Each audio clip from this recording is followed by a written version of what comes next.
Chair, a lot of has been written about the PWC report, and in fact, people think that the PWC report was about Tegeta. It wasn't about Tegeta, it was about our control environment with respect to the contracting for coal. And so the PWC selected a few companies as a sample where they will look at the controls around those contracts and then make general recommendations about our control environment. The companies that were selected were Cheza Mine, Keaton Mine, Tegeta Mine, Universal Coal. So the four companies would give us an indication of what is happening in our control environment in general. And so just to put everything in perspective with respect to Tegeta, the engagement with Tegeta on the Brakfon colliery and the discussions with Tegeta about their contract on the Brakfontein colliery actually started in May 2013. The negotiations went on for about 2 years, and the contract was signed in March 2015. I must indicate here, Chair, that there has also a lot been written that I was personally involved in those negotiations and in that contract. I wasn't. It was signed in March 2015. I arrived at Eskom in April 2015. In July 2015, the management of Eskom decided that we are not happy with the control environment in the coal contracting space.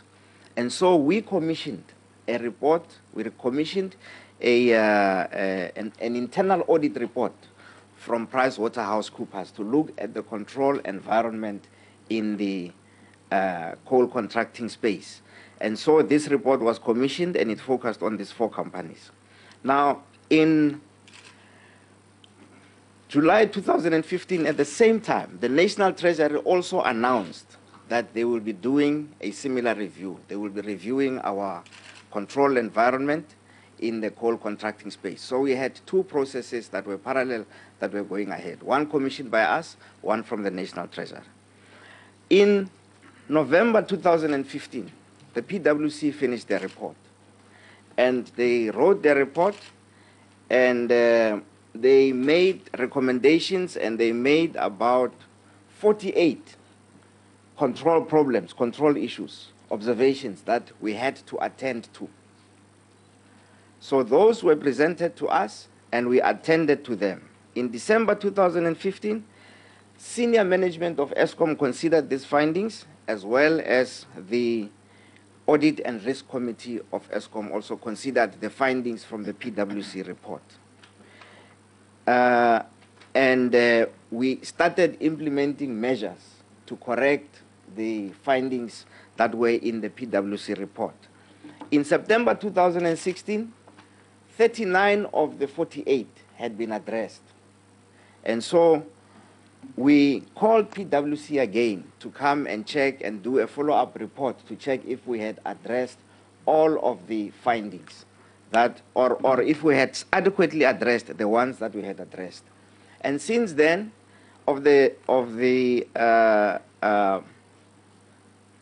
I think 6 or 8, I think it's in slide nine control issues had not been addressed by September 2016.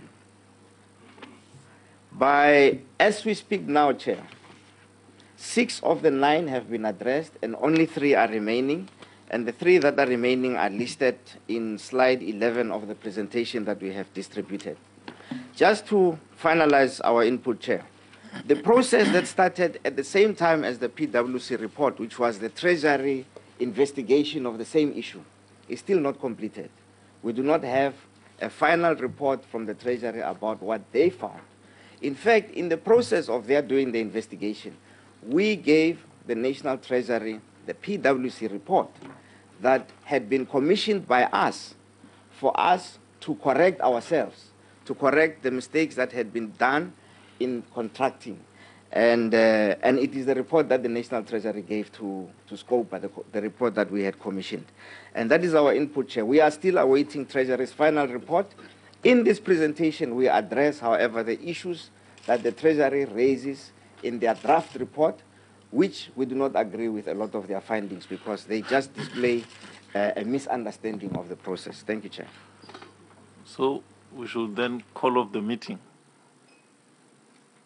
No, I'm just saying then we can open to questions because we thought that explaining that context was All right. important. Okay. No, that's fine.